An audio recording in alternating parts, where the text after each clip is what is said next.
문학, 음악, 미술, 영화, 역사를 아우르는 인문학의 향연. 최대봉의 낭만에 대하여.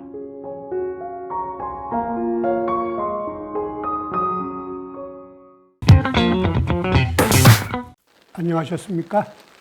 최대봉입니다. 그저께 봄비가 내렸습니다. 입춘 우수가 지나고 개구리도 긴 겨울잠에서 깨어난다는 병칩을 앞두고 내리는 반가운 비였건만 봄비라고 부르기가 민망합니다.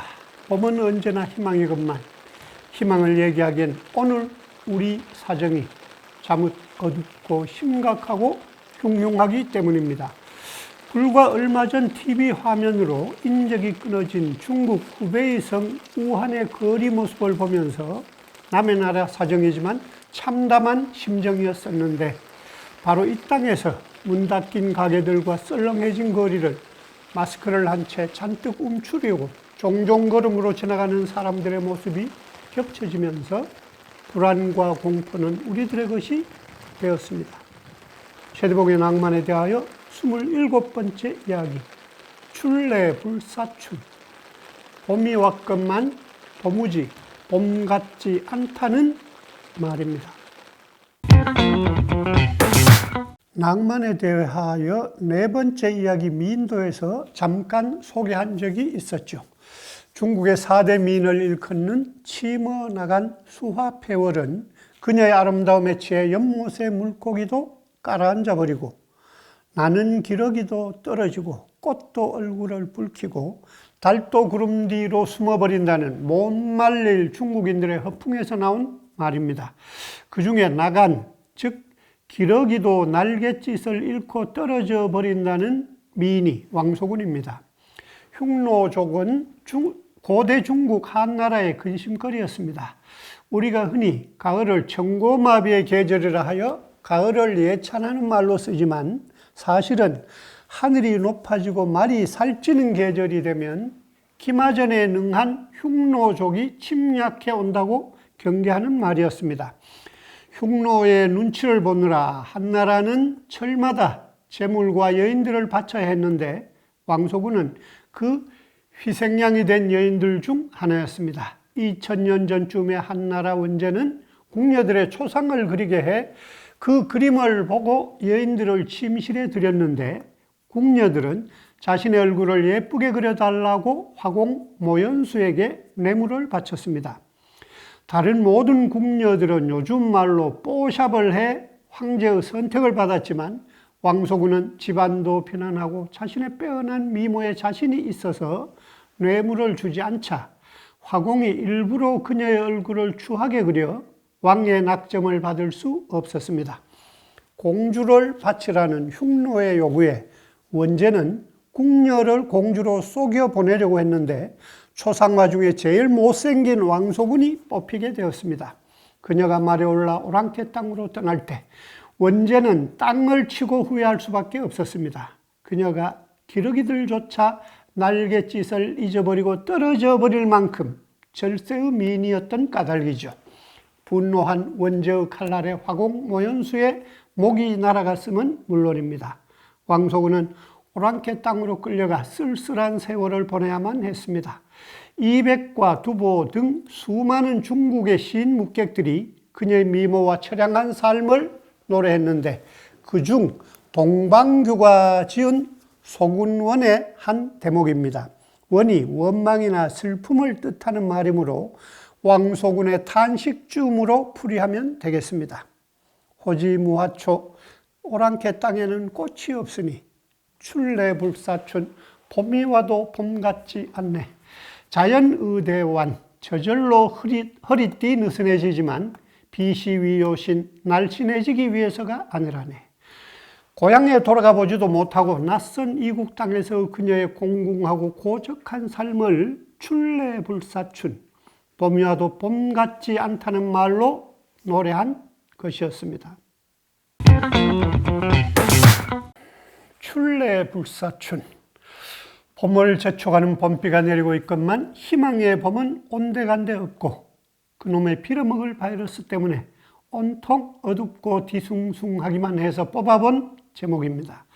그러나 그 어떤 경우에도 희망은 사라지지 않습니다.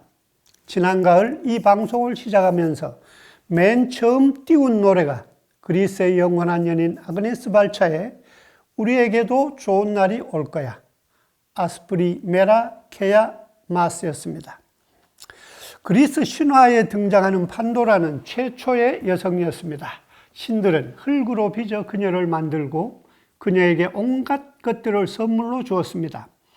아테네는 화려한 옷을 짜서 그녀에게 주었고, 아프로디테는 여인으로서의 교태와 감성과 나른한 슬픔을 주고, 헤르메스는 영리함과 호기심을 보태주었습니다. 완벽한 여인으로 태어난 그녀가 모든 선물을 받은 여인이라는 뜻의 판도라라는 이름을 얻게 된 연유입니다. 종합 선물 세트라는 얘기죠. 그녀에게 절대로 열어봐서는 안 된다는 당부와 함께 상자 하나가 마지막 선물로 주어졌습니다. Curiosity kills the cat 이라는 영국 속담이 있죠. 호기심은 고양이도 죽인다는 말입니다.